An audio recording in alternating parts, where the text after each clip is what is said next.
नमस्कार, मैं दीपक शर्मा और मेरे YouTube मंच पर आपका स्वागत। दोस्तों, कभी कभी हम कुछ ज़्यादा पाने के चक्कर में उससे कहीं ज़्यादा गवा देते हैं, खो देते हैं। अब ये ऐसा ही है जैसे 25 पैसे उठाने के चक्कर में, चवन्नी उठाने के चक्कर में जेब से रुपया गिर जाए। अब कुछ ऐसी ही गलती इस नई इमारत में मोदी जी से हो गई है। मोदी जी चौवन्नी उठाने गए, पॉकेट से रुपया गिर गया। चौवन्नी उठाने के चक्कर में खीसे का रुपया गिर गया। अब दोस्तों, यूं तो मोदी जी बहुत ही होशियार नेता हैं, मेहनती नेता हैं, लेकिन गलती उनसे हो गई और गलती एक नहीं हुई है, गलती दो हुई हैं और दोनों गलतियां बड़ी गलतियां। अंग्रेजी में कहें तो दो बड़े ब्लंडर, टू बिग मिस्टेक्स। और ये गलतियां ऐसी हैं, ये दोनों गलतियां कि भाजपा को बहुत महंगी पड़ने वाली हैं। और बहुत जिम्मेदारी के साथ मैं कह रहा हूं कि अगर इन दो बड़ी गलतियों को बीजेपी ने, मोदी सरकार ने समय रहते आने वाले महीनों में ठीक नहीं किया, दुरुस्त नहीं किया, तो बहुत मुश्किल है कि मोदी जी तीसरी बार प्रधानमंत्री की शपथ ले पाए।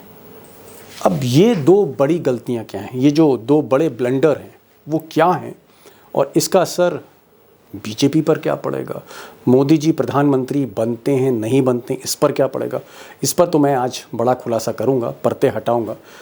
लेकिन मैं चाहता हूं कि आप पहले एक सच्चाई को समझें। ये एक ऐसी सच्चाई है जो आपको एहसास कराएगी कि मोदी जी कितनी बड़ी गलती कर बैठे।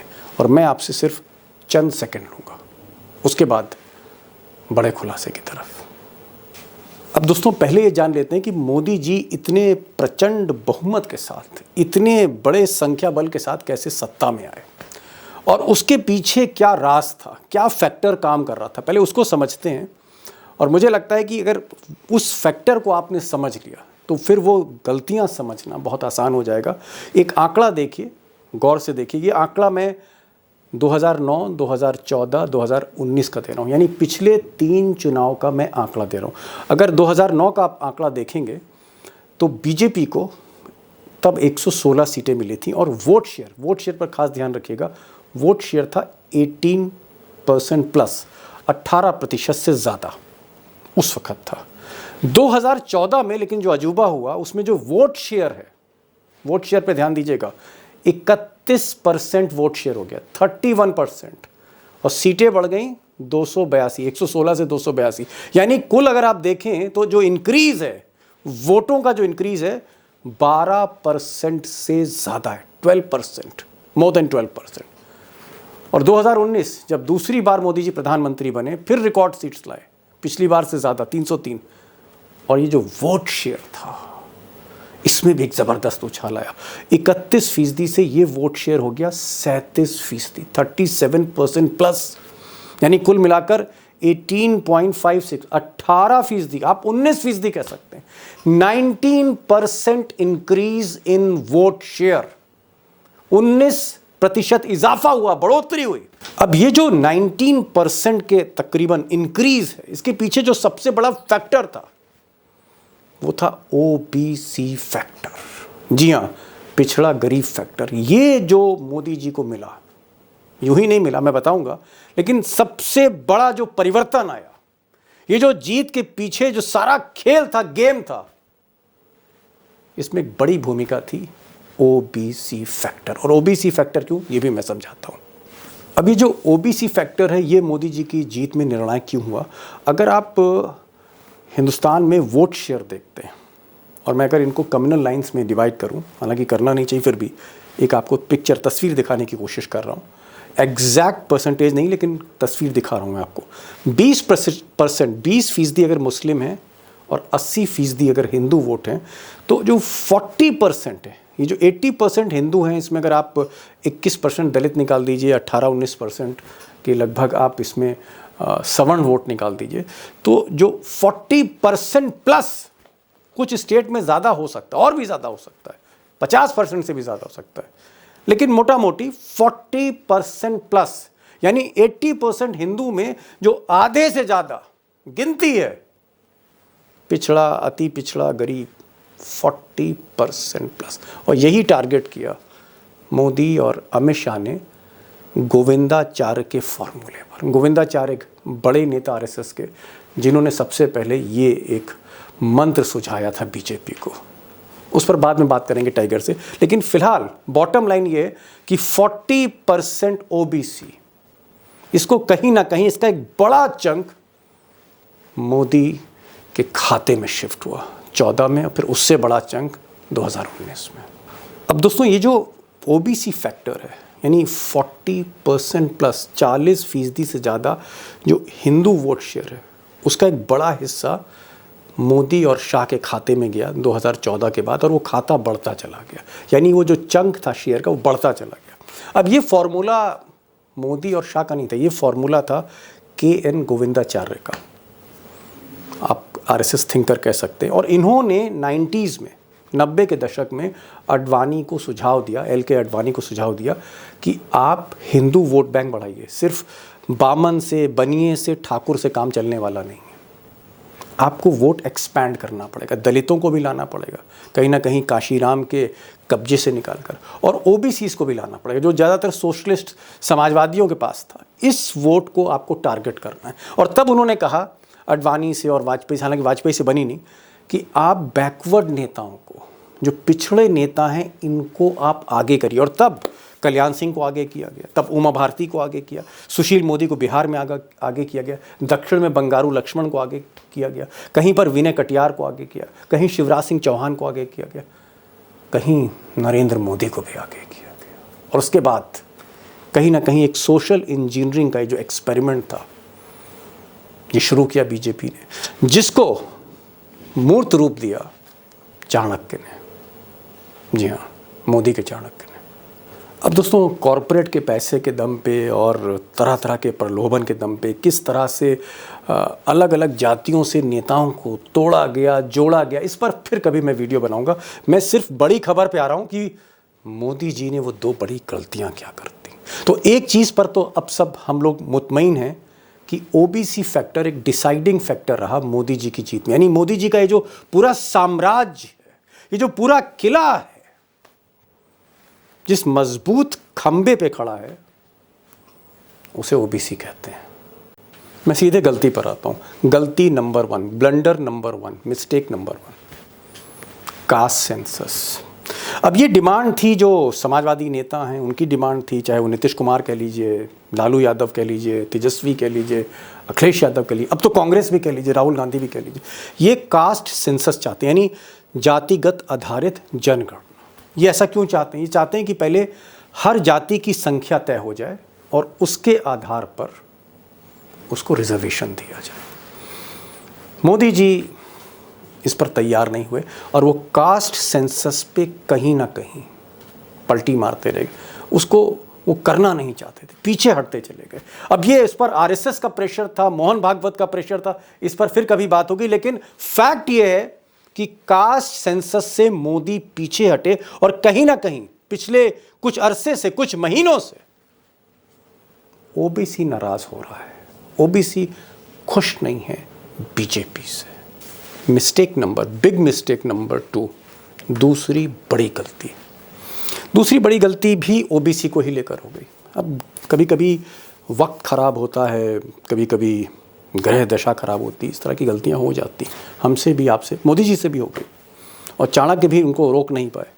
दूसरी बड़ी गलती ये हुई कि जल्दबाजी में जो वो विशेष सत्र में ये जो वुमेन रिजर्वेशन बिल लेकर आए, जो कानून बनाने जा रहे हैं महिलाओं को आरक्षण देने के लिए, इसमें उन्होंने ओबीसी का कहीं पर जिक्र नहीं किया, और इसी को लेकर मुद्दा बना दिया है इंडिया अलायंस ने। वो चाहे लालू की पार्टी हो, वो चाहे नीतीश कुमार की पार्टी हो, वो चाहे अखिलेश की पार्टी हो, वो चाहे साउथ की पार्टी हो, कोई भी पार्टी, वो चाहे कांग्रेस हो, ओबीसी को आपने मोदी जी महिलाओं के आरक्षण में इंक्लूड क्यों नहीं किया? अब उसके तकनीकी कारण हो सकते हैं, लेकिन फैक्ट ये है कि जो नाराज ओबीसी था उसको और नाराज कर दिया मोदी जी ने। Blunder number 2। अब ये जो 2 बड़ी गलतियां हैं, इनको दुरुस्त कर पाएंगे, ठीक कर पाएंगे, रेक्टिफाई कर पाएंगे आने वाले 6-7 महीने में, क्योंकि चुनाव तो सर पर खड़ा है। पहले 5 राज्यों का चुनाव सेमीफाइनल और उसके बाद सुपर फाइनल 2024 का लोकसभा का। क्या मोदी जी इन गलतियों को ठीक कर पाते हैं या नहीं कर पाते हैं? नहीं कर पाए तो क्या होगा, कर लिया तो क्या ऐसा हो सकता है, गुंजाइश है? मुझे लगता है कि एक बिग क्वेश्चन है, क्योंकि जिस खंबे पर, जिस स्तंभ पर, पिलर पर ओबीसी के बीजेपी का साम्राज्य आज की तारीख में या मोदी जी का साम्राज्य खड़ा है, वो स्तंभ, वो खंबा हिलने लगा है। इतनी ज्यादा नाराजगी है। और मुझे लगता है कि इस बड़े सवाल का जवाब मैं आपके सामने रखूं। सीधे चलते हैं अशोक वानखेड़े टाइगर के पास। टाइगर, मेरा पहला सवाल, एक झटके में, सिर्फ वाहवाही लूटने के चक्कर में मोदी जी ने, और मैं नहीं कह रहा हूं, बीजेपी के लोग कह रहे हैं, उमा भारती कह रहे हैं और तमाम नेता कह रहे हैं कि बीजेपी की 25 साल की मेहनत पर मोदी जी ने उस वक्त पानी फेरा है जब चुनाव सर पर खड़े हैं। ये एक हिंदी में मुहावरा है, मोदी जी के साथ वो हो गया है। मोदी जी चौवन्नी उठाने गए, पॉकेट से रुपया गिर गया। चौवन्नी उठाने के चक्कर में खीसे का रुपया गिर गया। अच्छा, जमीन पे चवन्नी पड़ी थी, उसको उठाने के वो चक्कर में उठाने के लिए गए तो पॉकेट में से रुपया नीचे गिर गया जी। 75 पैसे लॉस में हैं आप। नहीं तो फिर आपको क्या दिख रहा है? 1998 से देखिए, बीजेपी जनसंघ के समय, तब तो मैं 1998 आप स्कूल बोल रहे हैं? में, उसके पहले मैं बता, जब मैं जनसंघ जब था और जब मैं स्कूल में पढ़ता था, तो ये जनसंघ के दिए के 2-4 घर होते थे गांव में, और वो व्यापारी के थे, तो लोग बोलते कि वैश्य जो बनिया है वो जनसंघी है। और वो शर्माते शर्माते 3-4 ही घर होते थे, बड़े डरते डरते पोस्टर लगाते थे। ये जो बनियों की पार्टी थी, बाद में इसमें ब्राह्मण जुड़ गए, बाद में ठाकुर जुड़ गए, लेकिन यदि ये सत्ता में आए हैं तो ओबीसी, दलित, पिछड़ा, अति पिछड़ा ये साथ आए। और इसका श्रेय जाता है 1998 में, जब गोविंदाचार्य ने एक ऐसा सोशल इंजीनियरिंग का खाका तैयार किया जिसमें जो वैश्य, लाला, जिसको आप जो भी कहे, लाला भी जुड़े, ठाकुर भी जुड़े, एक जमघट हुआ। लेकिन फिर भी वो दम नहीं आ रहा था पार्टी में। तो फिर ओबीसी, पिछड़े और अति पिछड़ों का ऐसा एक गठबंधन किया कि आज मोदी जी यदि 305 सीटों पे इतराते हैं, तो वो 1998 से जो सोशल इंजीनियरिंग के लिए लोगों ने मेहनत की, तब राजनाथ सिंह को ये लागू करना था, ये सारी मेहनत की, और उसी के प्रोडक्ट में आपको कल्याण सिंह दिखेंगे। उत्तर प्रदेश में कल्याण सिंह उभरे, उमा भारती मुख्यमंत्री बनी मध्य प्रदेश के। ये वो तमाम सोशल इंजीनियरिंग का प्रोडक्ट थे। वो तमाम चीजों को एक झटके में क्रॉस कर दिया, डिवाइड कर दिया, बिल्कुल डिवाइडेड बाय 10, भाग दे दिया 10 का मोदी जी ने, आधी आबादी को साथ में लेने के लिए। और वो भी अभी रिजर्वेशन अब नहीं मिलना है, 29-29 में मिलेगा। आधी आबादी के चक्कर में आपने ये इंडिकेशन दे दिया कि ओबीसी के साथ आप नहीं। टाइगर, अब आगे क्या? चलिए, ये तो जो गलती हो गई तो हो गई। अब वो चाहे कलमकार की गलती हो या फिर वो कानून मंत्री की गलती हो, जिसकी गलती है, मोदी जी की गलती। अब गलती तो हो गई, हिट विकेट आप हो गए। मैं पूछ रहा हूं कि मुकाबले में अब आगे क्या होगा? 5 राज्यों में आगे चुनाव है, छत्तीसगढ़ है, मध्य प्रदेश, राजस्थान है, ओबीसी यहां पर सिंपल भी से है जी। चावल पका देखने के लिए आपको पूरा चावल दबा के नहीं देखना पड़ता। अच्छी गृहिणी चावल का एक दाना दबा के देखती, चावल पक गया मेरा। येदुरप्पा को अपमानित किया, कर्नाटक वालों ने औंधे मुंह गिराया आपको। आप जननायकों को, आप ओबीसी के जननायकों को गिरा नहीं सकते। आपको लगता है टाइगर की, जैसे हमारे यहाँ कहावत है उत्तर प्रदेश में कि कंगाली में आटा गीला, वैसे ही मोदी जी बेचारे उनके खिलाफ लगातार वो चुनाव हार रहे थे, मोदी मैजिक खत्म हो रहा था, आरएसएस भी पीछे पड़ी हुई थी, और उस बीच ये एक और गलती कर ली। क्या आपको लगता है कि हालात अब बीजेपी के बद से बदतर हो रहे हैं? देखिए दीपक भाई, ओबीसी पहले इस बात से नाराज है कि आप जातिगत जनगणना होने नहीं दे रहे। सारा विपक्ष जातिगत जनगणना के लिए तुला हुआ है और ये कास्ट बेस्ड सेंसस नहीं कर रहे हैं। इसलिए कहीं ना कहीं ओबीसी पहले ही हर्ट है कि भाई कास्ट बेस्ड सेंसस करोगे तो ओबीसी का फायदा है, उसको लगता है कि जितनी हिस्सेदारी उसकी उसकी भागीदारी। आप ओबीसी को अपना वोट बैंक मानते हैं, एटीएम मानते हैं, उनका उपयोग करते हैं सत्ता में आने के लिए, और जब देने के लिए बात होती है तो आप हट जाते हैं। उमा भारती बोली ना, हमने तो दिया ही दिया है पार्टी को, मैंने एक एक आदमी को जोड़ा, एक एक पिछड़ी जात को जोड़ा है, मैंने तो जिंदगी भर बीजेपी को दिया है, बीजेपी मुझे क्या दे रही है। और आज उमा जी सही कह रही है, उमा जी कल जाएगी बीजेपी के। अब मध्य प्रदेश में चुनाव होने वाले हैं, कभी भी अध्यादेश वो आ सकता है, इलेक्शन कमीशन का टाइम टेबल। किस मुंह से उमा जी मत मांगेगी, किस मुंह से जाएगी लोगों के बीच में। तो क्या मट्टी पली सर इन्होंने शिवराज सिंह चौहान की भी कर दी मोदी जी ने? शिवराज सिंह चौहान की मट्टी पुलित कर दी। सबसे ज्यादा उत्तर प्रदेश में गड़बड़ है, सबसे ज्यादा उत्तर प्रदेश का खेल बिगड़ जाएगा। महाराष्ट्र में ओबीसी सबसे ज्यादा ओबीसी है, महाराष्ट्र में सबसे ज्यादा। तो ये ओबीसी की मार यहां पे नहीं, आपको जम्मू कश्मीर से लेकर तमिलनाडु तक मरते हुए दिखेगी जी। 50 आप मरे हुए हालत में, आप 2011 का भी सेंसस पकड़े, 52 नहीं तो 50%, 49% भी पकड़े तो 49% यदि ओबीसी आपसे नाराज है। टाइगर यहां पर ठीक है, मैं समझ गया। आप लगातार जो भी तर्क दे रहे हो, सारे तर्क आपके कन्विंस कर रहे हैं मुझे, और जो हमारे दोस्त देख रहे हैं वो भी कन्विंस हो रहे हैं। मैं तो एक बड़े सवाल पे आ रहा हूँ।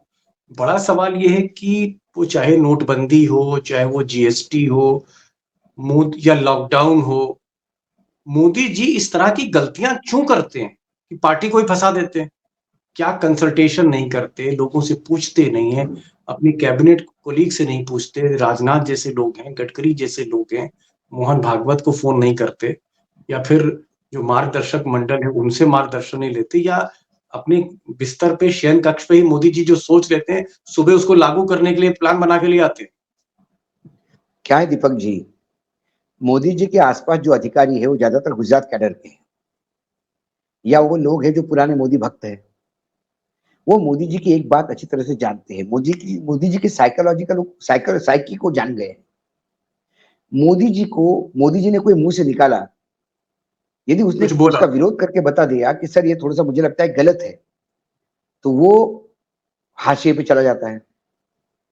मतलब अगले दिन वो कुर्सी पे नहीं रह सकता अगर आपने मोदी जी को टोक दिया, या उसको फेवर में रहता, उसका भी इधर उधर ट्रांसफर हो जाता, उसको कोई पूछता वैसा नहीं। तो सभी लोग, मोदी जी ने जरा भी कुछ किया कि वाह वाह वाह वाह वाह वाह, क्या कह दिया साहब, क्या कह दिया साहब। एक लोगों ने पाल रखा है, संवाद नाम की स्थिति नहीं है मोदी जी के यहाँ। आपने कहा मोहन भागवत जी को पूछते हैं, किसी फंक्शन के विमोचन में या किसी लोकार्पण में मोदी जी और भागवत जी साथ होंगे, लेकिन मैं दावे के साथ कहता हूं कि पिछले 5 साल में मोहन भागवत जी और नरेंद्र मोदी जी के बीच में 10 मिनट का भी वार्तालाप नहीं हुआ है। बैठ मुझे कन्विंस नहीं कर रही, यहाँ बुरा मत मानिएगा। मैं देखता हूँ मोदी जी किसी दलित महिला के थाली में लेके पैर धो रहे हैं, किसी मोची के साथ वो जूते पर बात कर रहे हैं कि भाई हमें जूता कैसे बनाते हो, मैं भी बनाऊंगा। मैं देखता हूँ लेबरों के बीच में बैठते हैं, खाना खाते हैं गरीबों के साथ, खटिया पे बैठ जाते हैं। आप कह रहे हैं जो आदमी खटिया पे बैठ रहा है, एक दलित महिला के पांव धो रहा है थाली में लेकर, कायदे से रगड़ रगड़ के पांव धो रहा है, फिर तौलिए से पोंछ रहा है, पैर पोंछ रहा है दलितों। आप कह रहे हो कि वो किसी की वो डेमोक्रेटिक नहीं है, वो मोहन भागवत से नहीं पूछते, वो राजनाथ से नहीं पूछते, कैबिनेट से। ये तो कॉन्ट्रडिक्शन है आपके बयान में कि साहब मैं कैसे मानूं? मैं तो जो तस्वीर देख रहा हूँ बता रहा हूँ आपको। अरे अजीब बात कर रहे हैं। जब सनी देओल ये कहता है गद्दर पिक्चर में और वो हैंडपंप उखाड़ देता है, मैं भारत के किसी भी पहलवान को चैलेंज देता हूं कि वो हैंडपंप उखाड़ के दिखाए मुझे। जो फिल्मों में होता है वो रियल नहीं होता है। मोदी जी का ये जो तमाम आप इवेंट देखते हैं वो इवेंट मैनेज किए जाते हैं। मोदी जी गुफा में जाते हैं, हाँ, पैर धोने वालों के बारे में इंडियन एक्सप्रेस ने बहुत बढ़िया स्टोरी छापी थी उसके बाद, कि उनको कितने दिन पहले बुलाया गया, उनके साथ क्या क्या किया गया। पैर धोने के बाद उनको बेचारे को किसी ने पूछा भी नहीं, काम हो गया था, वो जाने के लाले पड़ गए थे उनके। सारा इंडियन एक्सप्रेस ने उन सब लोगों के इंटरव्यू करके लिए। ये इवेंट होते हैं। मोदी जी अपने, देखिए दीपक भाई, आप, मैं, हम देशवासी, हमारे यहाँ मातृशक्ति है। मैं ऐसा एक इंसान नहीं देखा, एक आधा ही कोई पागल या वो अमानवीय है जो अपने माँ से प्यार नहीं करता। सभी लोग माँ से प्यार करते हैं। और यदि जन्मदिन के दिन मैं माँ के पास जाऊं तो मैं बिल्कुल उसके पैरों में सर रख के आशीर्वाद तो लूंगा, लेकिन मैं आशीर्वाद लूंगा, ये फोटो ट्वीट करूं कल तो लोग हंसेंगे मुझे। आप अपने माँ के आशीर्वाद लेने के लिए भी अपने माँ को आप अंदर के कमरे से वरांडे में लाते थे, क्योंकि 200 कैमरे लगे होते थे, और फिर वो माँ आपके सर पे हाथ रखती थी और उसका एक इवेंट बनाते थे।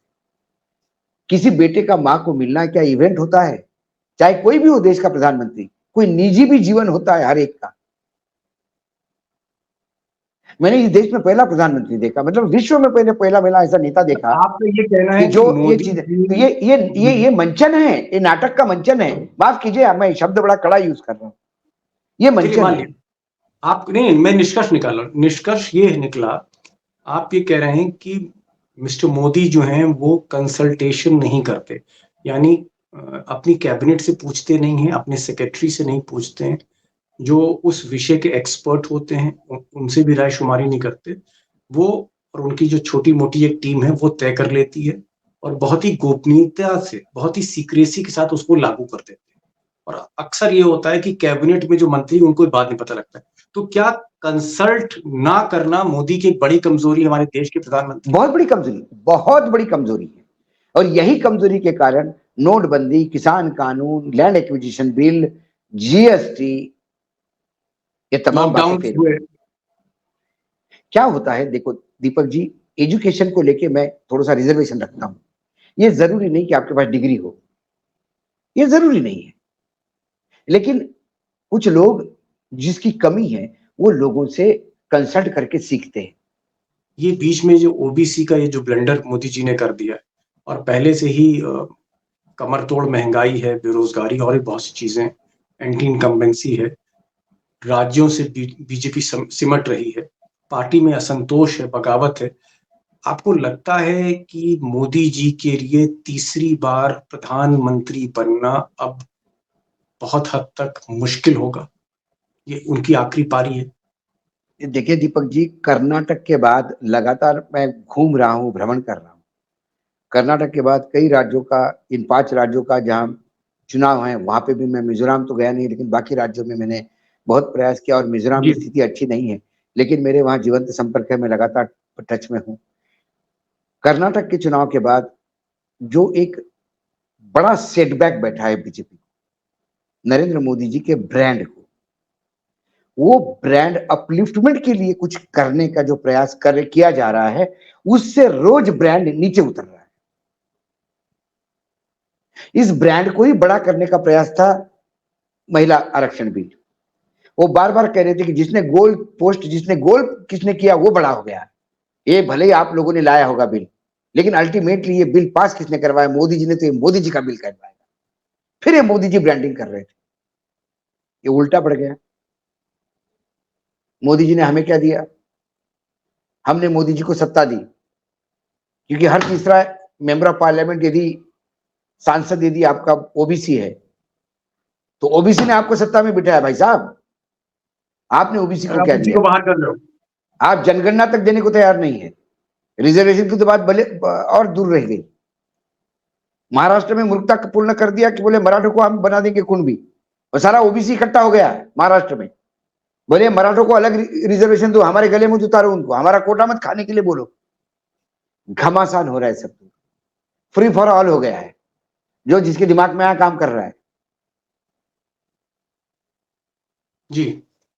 अल्टीमेटली क्या आपको तस्वीर दिखती 2024 की? बहुत बुरी तरह से। और ये ओबीसी का यदि कार्ड चल गया तो सर, सबसे बड़ी भी पार्टी बनेगी कि नहीं बनेगी, फिर ये भी सवाल उठता है। सबसे बड़ी विपक्ष, मतलब आप सिंगल लार्जेस्ट पार्टी पर आप कह रहे हैं, सिंगल लार्जेस्ट पार्टी भी मुझे नहीं हो डाउट सकती? आएगा यदि ओबीसी खिसक गया। सर 50% ओबीसी है आज के डेट में, मरी हुई हालत में भी, बहुत कंजर्वेटिव, मतलब ब्रॉड दिल बड़ा करके भी मैंने कर दिया तो भी 50% ओबीसी है।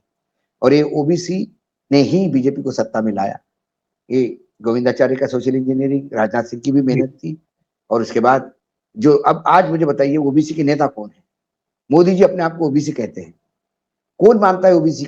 ओबीसी के जो व्यवहार मुझे में भी लगता है दिखना टाइगर, चाहिए। मेरा मेरा तो व्यू व्यवहार में ये तो है, वो मेरा व्यवहार में तो वो कोई ठाकुर या राजपूत दिखते हैं। जी उनका व्यवहार तो बिल्कुल मेरा ओबीसी जैसा नहीं है। टाइगर, मेरा व्यू तो ये है कि मोदी जी ने जानबूझ की गलती नहीं की है, वो ओबीसी की ताकत समझते हैं। ओबीसी के लिए वो लगातार कुछ ना कुछ करते भी रहे, लेकिन क्योंकि वक्त खराब होता है, समय खराब होता है, तब हमसे इस तरह की गलतियां हो जाती। और ग्रह दशा खराब होने के कारण मोदी जी एक गलती कर गए। Time was not with Modi ji, ऐसा लगता है, और इसीलिए इस बिल में इतनी बड़ी गलती हो गई। मैं ये लेकिन बात नहीं एक चीज मानता। मैं माफ कीजिएगा दीपक जी, मैं ये बात इसलिए नहीं मानता कि नोटबंदी के टाइम पे भी ग्रह दशा खराब थी, जीएसटी के टाइम पे भी ग्रह दशा खराब थी, चाइना का झूठ बोलने के टाइम पे भी ग्रह दशा खराब थी, लॉकडाउन के टाइम पे भी ग्रह दशा खराब थी। अरे इतनी तो ग्रह दशा किसी की नहीं खराब होती है, हर एक की। हम सब भगवान के बेटे हैं भाई, हम सब भगवान के बच्चे हैं। भगवान ने हमारे यहाँ अच्छा टाइम भी दिया है, बुरा टाइम भी दिया है। किसी को बुरा ही पूरा टाइम ऐसा कभी नहीं होता। ये ग्रह दशा नहीं है, ये है कर्म। जब अहंकार बोलता है तो कर्म सामने आते हैं।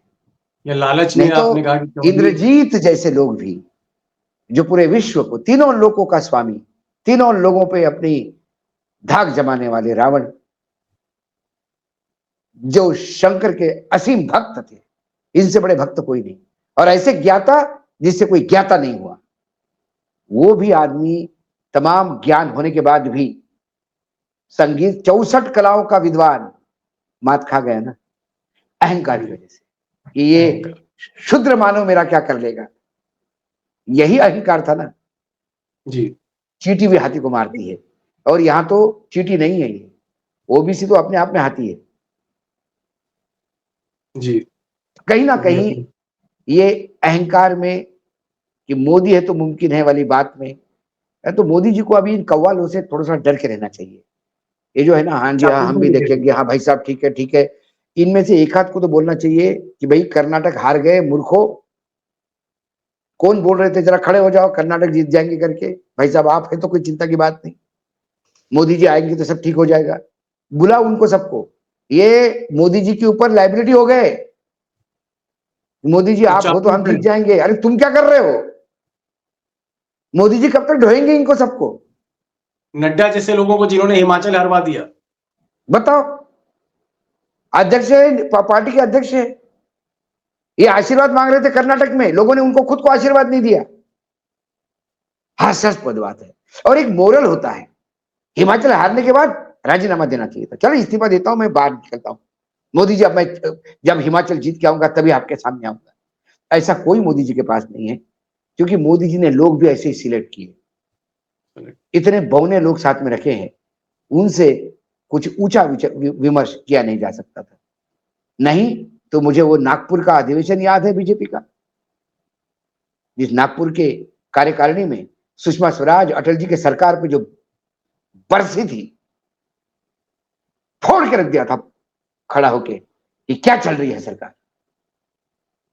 और अटल जी से लेकर आडवाणी तक चुपचाप सुन रहे थे, पिन ड्रॉप इस साइलेंस। तरह के लोग अब लेकिन उनको, बीजेपी में नहीं। लेकिन पार्टी से निकाला नहीं गया सुषमा जी को। जी सुषमा जी को हमेशा इज्जत मिली। जी अब वो पार्टी रही नहीं कि जहां सुनवाई हो। वहां तो मन की जी। बात सुननी पड़ती जी, आपकी मन की बात सुनने को कोई तैयार नहीं। नहीं टाइगर, एक बात आपने बहुत पते की कही कि मोदी जी चापलूसों से घिर गए हैं, साइकोफेंट से घिर गए हैं, ऐसे लोग जो उनको सही राय नहीं देते। और मोदी जी भी कहीं ना कहीं अहंकार में डूबे हैं, उनको लगता है जो वो कर रहे हैं वही सही है, जो मोदी कहें वही सही। इस तरह का जो एक एक मनोस्थिति मोदी जी की बनती जा रही है, जहां गलतियां हो रही हैं, कोई बताने वाला नहीं है, उसको करेक्ट करने वाला नहीं है। ऐसे में ये जो ओबीसी का जो एक भस्मासुर जैसा रूप हम देख रहे हैं, कि ये ओबीसी कहीं ना कहीं मोदी जी के लिए एक जी का जंजाल बनने वाला है। क्योंकि ओबीसी जैसा एक बड़ा वर्ग, 40% प्लस टाइगर कह रहे हैं, जो मोदी जी को वोट देता है बीजेपी को, वही अब नाराज होने लगा है। बहरहाल, लक्षण अच्छे नहीं है, सिम्टम्स अच्छे नहीं है। किस तरह से मोदी बाजी पलटते हैं ये समय बताएगा, लेकिन आज की जो स्थिति टाइगर बता रहे हैं, मोदी जी बहुत ही कमजोर जमीन पर खड़े हैं। और शायद, जैसा टाइगर संकेत दे रहे कि तीसरी बार अगर वो प्रधानमंत्री बन जाए तो बहुत बड़ी बात होगी, चमत्कार होगा। तो बहरहाल, टाइगर आप आए, आपने समय दिया और आपने रोशनी डाली और बहुत बेखौफ तरीके से आपने चीज़ों को समझाया कि कैसे हमारे देश का प्रधानमंत्री बौने लोगों को चुनता है और बौने ही लोगों से घिरा रहता है। और इसीलिए जो फैसले होते हैं, वो भी कहीं न कहीं बौने रह जाते हैं और देश के लिए घातक साबित होते हैं, मुसीबत बनते हैं। खैर ये जो फैसला है तो पार्टी के लिए मुसीबत बन रहा है। टाइगर, आपके आने का बहुत-बहुत शुक्रिया। धन्यवाद।